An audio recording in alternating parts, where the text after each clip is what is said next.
Now let us see Euler circuits and Euler paths in a directed graph. What is a necessary and sufficient condition to obtain Euler circuit and also for path.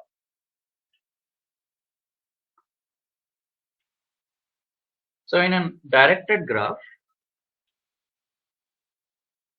we can find Euler circuit if and only if it is weakly connected and the in degree of every vertex is equal to the out degree of vertex. So if you are given with a digraph, if you want to identify an Euler circuit, you must identify that in degrees and out degrees must be equal. Okay, so let us see with an example. So if you see this example, do we have an Euler circuit in this? So for that, what you have to do, you write the vertices and you write in degree, out degree. Let's say for A, you write in degree. For example, here you take A, in degree, let me write with green color or this blue. So here in degree of A, so what is in degree of A? I hope we can see that is 1. And how about out degree? Out degree of A. Okay, so now it is enough. Now we can say that there is no Euler circuit in this graph because in degree and out degree of A are not same. You can see the vertex list and in degree and out degree of it. For A, in degree is 1, out degree is 2. And when it comes to B, okay, they matches, and C matches, D matches, and E also. E and A are not having equal in and out degrees. Alright, so therefore there is no Euler circuit.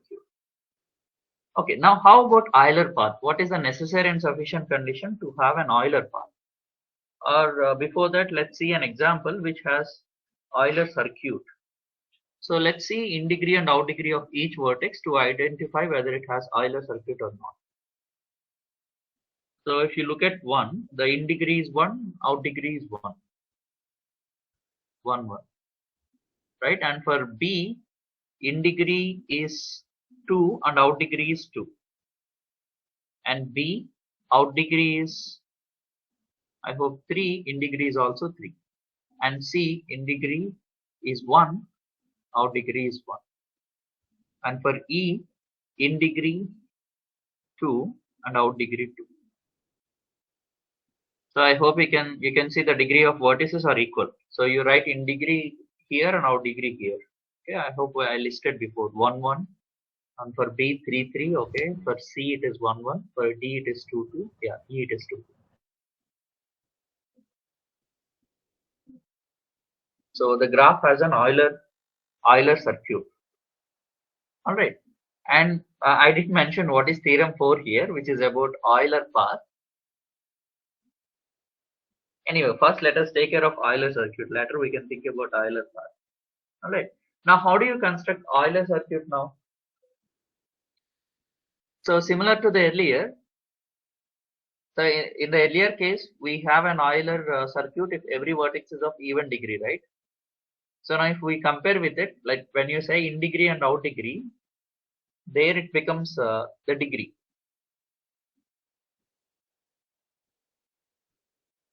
Okay, the sum is going to be even if they are equal. All right. So like the case we did in undirected graph, the similar way we are going to do it. Okay, so you take any vertex here. So look at the circuit. So look at the given graph. What is the given graph? Which is here. The graph is here, right? Now let us see the construction of circuit here. So in the step 1, you can start at A, and you see that you have to follow the directed edges. You can't travel A to D, A to B. Okay, via just single edge. So first, the simple circuit that is considered here is ADBA. All right. Now you take one of the points here, right? So here they are taking D. Now again identify the simple circuit at D. So that is D, E, B, A. So here let me do one thing. Let me try to remove the directed edges that we used already, right? So initially A, D, and then D to B, and then B to A. Okay, now we can forget about this A also because that is isolated. So next the circuit starts at D. So that is D, E, and then E to B, and then B to D. Now you can forget about this isolated vertex, right?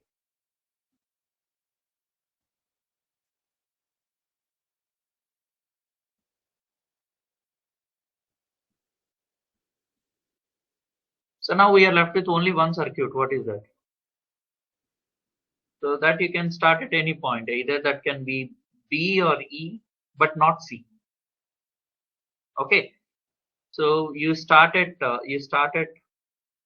B, right? So if you start at B here, you can see that. So it is started at B and then travel to E, then C, oops. So this is travel to E and then to C and then to D. Yeah. So we have taken care of the entire graph. Okay, like how we did it in the undirected graph, in the same way we are constructing the Euler circuit here by following the direction of the vertices. Okay, now let us see the necessary and sufficient condition for Euler path.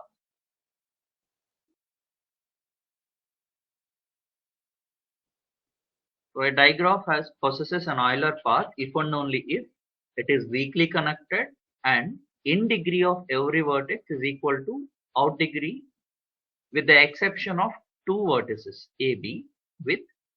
So for that special vertices, what happens is in degree and out degree will be differed by 1. Okay, if you compare the degree, if you let's say if you subtract in degree and out degree, the difference either you find it A1 or -1. That's what.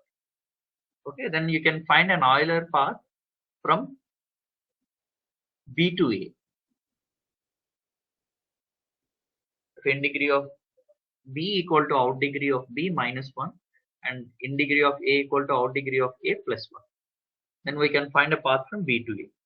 Okay, let's see an example.